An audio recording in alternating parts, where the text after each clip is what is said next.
sitting down here with Basia Lyjak. Am I even close to pronouncing that correctly? That's the Polish way, but Okay. which is pretty impressive. But it's Basia Lyjak. Yeah. Okay. What song are you guys going to play for us today? Don't Talk was recorded at Rattlebox Studios with Brian Monkarts. I wrote the song with a songwriter by the name of Kyle Ryapko. This is a single that I released last year, but I just released a video for it Canadian Music Week this year. Did they all work on the song, or?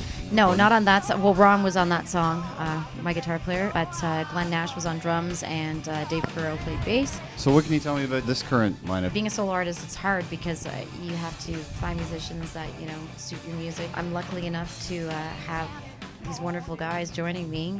Got Daz on bass, who was in Sound of Fury, and they traveled the world, essentially, and great bass player, very theatrical, love watching him on stage. And I got Ron Bichard, who's been with me from the get-go, from when I released Writings on the Wall, which was my first EP that I released independently.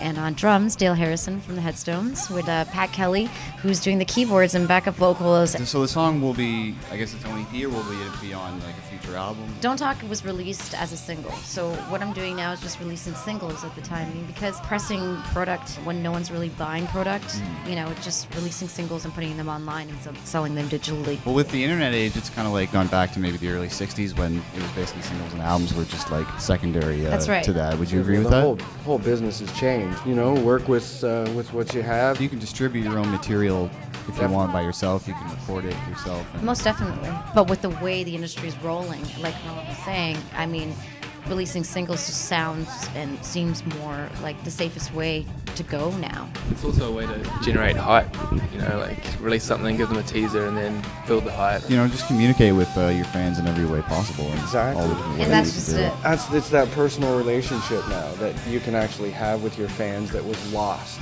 Essentially, like, the major labels would put on Top 40 Radio what's hot, this is what's happening, And they jammed it, yeah, exactly. And now the artists, and this is where the labels are failing, because the artists actually are in control of, holding down that fan base across the world. When I'd like to release an LP, which I will, I guarantee you, I will. But until then, I will keep releasing singles. So we just released a video for Don't Talk at Canadian Music Week, which we're hoping to get on to full rotation through Much Music. CanCon calls for it, so they better freaking play it. And aside from that, I'm releasing a new single, actually, that I'm just finishing up with Brian Monkarts at Rattlebox Studios, which he co-owns with David Botchero, who produced Tool, and I'll be releasing it at North by Northeast on June 19th. You'll be playing North by Northeast again. Did you do that previously? This is my third year with North by Northeast, and we've been asked to headline the Hard Rock this year, so I'm pretty stoked about that. The Hard Rock's been really good to me. I played a venue for them called Pinktober for breast cancer, and ever since that show, it's like the Hard Rock's been really, really good to us, and calling us back and saying, come play. Thanks for giving me a bit of your time today. No worries. Cool.